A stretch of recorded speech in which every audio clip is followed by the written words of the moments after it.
What I'm actually very excited to talk about today is the continuation of a previous talk, is talking about how you can apply AI search on data lake. When we work with a lot of customers, including a lot of enterprise, one of the key challenges that we see is that in 2024, the data is still disparate. You have all these data silos in multiple databases, in data warehouses, now scattered across multiple clouds, and all this is a mess. Plus, you have your own private sensitive data, the public data, and you want to connect to find an insight. One of the people I talked about 2 weeks ago is like a VP at a really large scale life and science companies. And he mentioned, is like, hey, I asked my people, can you come up with a number? What was the sales for the last 3 months at our company? And each of them have separate dashboards, separate tables that they collect the data from. One is maybe from manufacturing process. The other one is coming from the CRM, etc. And guess what? They all came out with 3 different numbers. How can this happen now?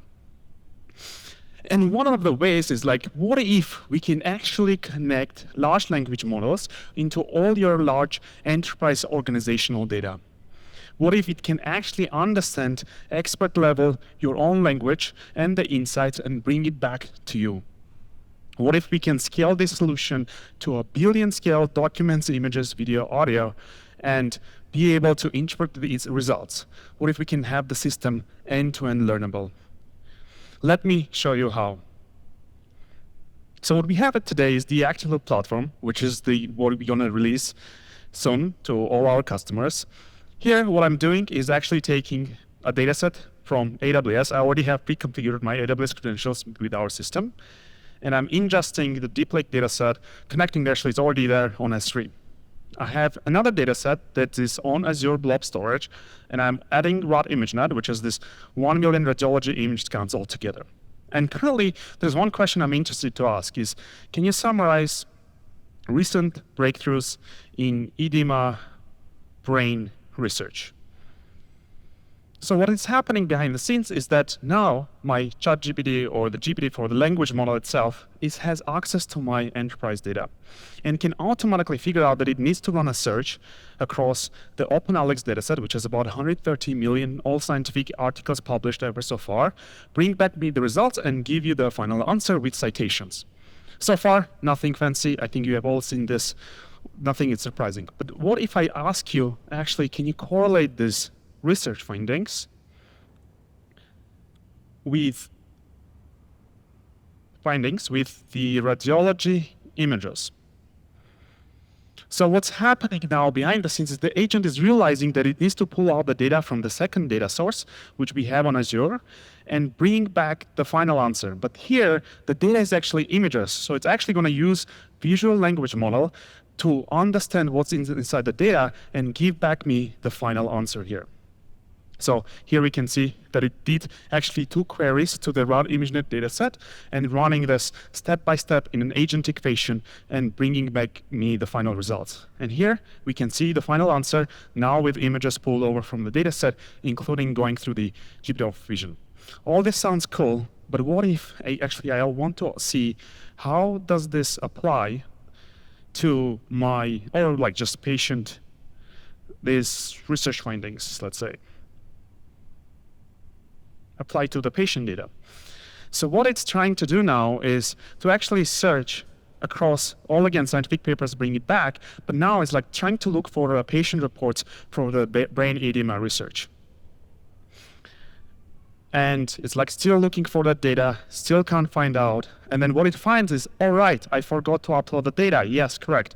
So what I did prepare is the synthetically generated 10 patient reports. These are all we can easily use. So what I'm doing here is ingesting the data, the PDFs, into the system itself. So now the AI itself, or the language model, not only has access to my already prepared data sets that I've just shown with 131 million AlexNet scientific papers and also radiology 1.3 million images, but also it has access to my local data with PDFs of patient reports.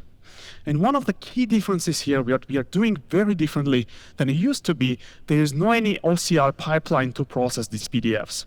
These PDFs are directly fed into a neural network that generates bag of embeddings using Multi-Modal recent research findings and bring back the final answer. Meanwhile, while it's doing, let us actually take a look at the data itself. So what I'm showing here, the OpenAlex, this is our visualization engine that directly connects to the S3 and pulls the dataset from there into the browser. There's no any middleman, so all this data is very sensitive and safe. And we can see that it pulls out about 170 million articles. What we can do, we can say, give me 123rd million article. And this will actually just go and fetch that data. So this is like a very standard database style show. So nothing very surprising, and you have all the data that's fetched from the blob storage directly to your browser. What if we also want to see the images? So those are about 1,300,000 radiology images with their labels, including MRI, CT scans, also the anatomy itself. And what we can do here is we can ask, okay, give me the 500,000 image, and this will pull out the dataset. This is very specific to radiology use case. And now, if we go back, we have the final answer that has not only conclusion of the previous research findings, but also the patient report data that I just uploaded. And furthermore, if you click on this, you will see there's no any text data that we have been processing. This is all directly image scans given to a visual language model that generates this bag of or matrix of embeddings that are stored on Deep Lake here. Well, this all sounds great. But what is actually empowering behind the scenes? This is Deep Lake. This is the data lake on open source. We have building this for the last 4 years to make this happen. It has about, in aggregate, 2.6 million downloads so far, 8.1 thousand GitHub stars, and also more than 3,000 projects depending on Deep Lake. Technically speaking, this is the most popular data lake open source. But not only open source, this is also used by enterprises and Fortune 500 using this in production. We have actually speakers today from Bayer. Stefan is going to talk about their exciting project that they're working on. We have Ian from Flagship Pioneering presenting how they do scientific research. And then we have also Sas from Spotter talking about how they use Deep Lake to analyze all YouTube videos. Let me take a step back and give you a brief story of databases. So when people started building databases, like Oracle or Elastic, they kept every data in memory. I'll give you a secret today. One of the key challenges or the costs that come from storing a database is actually not the compute, it's the storage. So people quickly realize when you scale the data, what you do is you have to actually use disk local cache like SSDs or MMBs to offload some of the memory from the in-memory hot that is very expensive to actually save about 70% of the cost. What happened later is that, hey, what if we can actually take this data and store it on object storage, but now cache locally in the middle so that we can go through the queries much faster.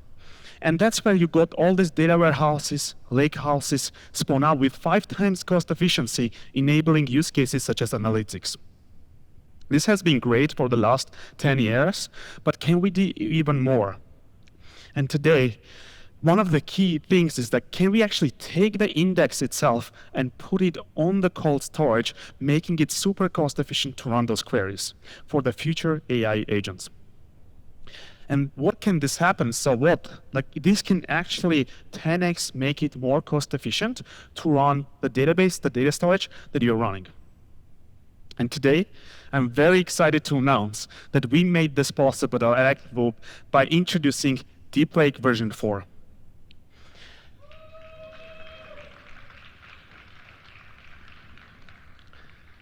It has about 10 times faster ingestion compared to V3.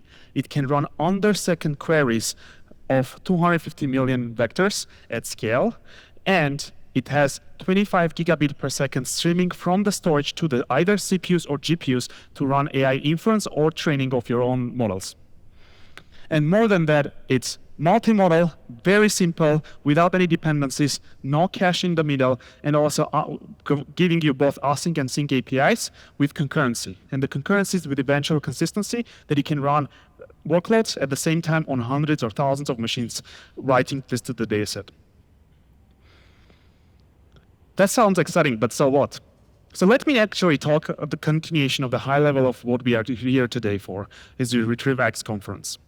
We came up with this AI search letter. What it does is let's look into how only the LLM history you got the database history, but how the search has been evolved so far.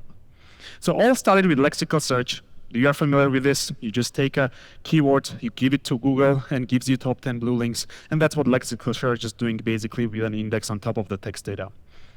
Thanks to the large language model development and deep learning itself, what happened is that vector search and the vector embeddings became so good that it can actually keep the meaning of the text data inside the numbers. And we got the retrieval argument generation, a simple version of it that runs vector search, brings back the data, the LLM summarizes, and you got the second step.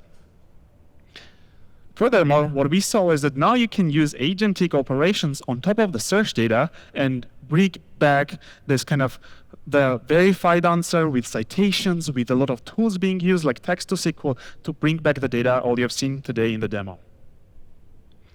And the final version that Arman briefly mentioned about is this end-to-end neural search. Can we actually take the data, put into a neural network, at the end answer my question, but now at scale across all my enterprise data with a safety? But what is RAG? It's just a fancy name for enterprise search. I guess most of you here has been building this RAG system internally in your organization. It's very straightforward. You take the documents, you cut it into chunks. This is very simple. You put it into a data store and then retrieve it, give it to your query, and give this to a language model, gives the summary. Everything looks very, very simple. But what it will take you to build a search engine on your own data. This is what it took for Google to actually build this Google search engine from the embedded index with an image index, all getting these results to the thousands, replacing PageRank with DeepRank, and bunch of the stuff happening in the Twiddler space, and then finally giving you the final 10 answers. And guess what? They spent orders of billions of dollars to actually build this at internet scale. And this is something you don't want to do it internally.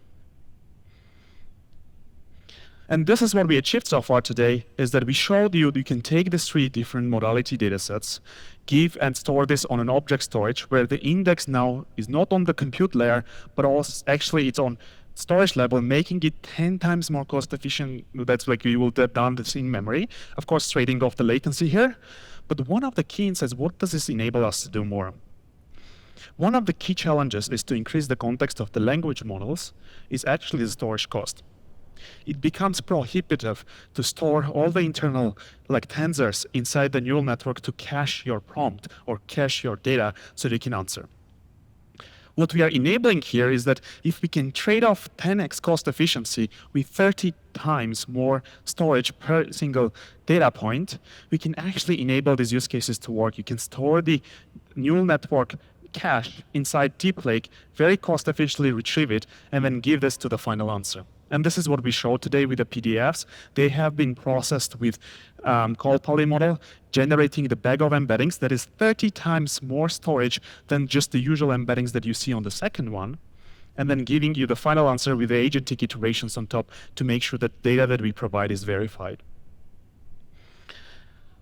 All this is great. In the Actiloop is database for AI. We are multi-modal, 10 times cost efficient, AI search ready. And we are not only announcing this today, but we have Deep Lake version 4 deployed in multiple Fortune 500 customers by today on all major cloud providers. Really appreciate everyone coming. We have demos after the talk. You can find me as well if you have any questions. Thanks a lot for coming today. Enjoy the day.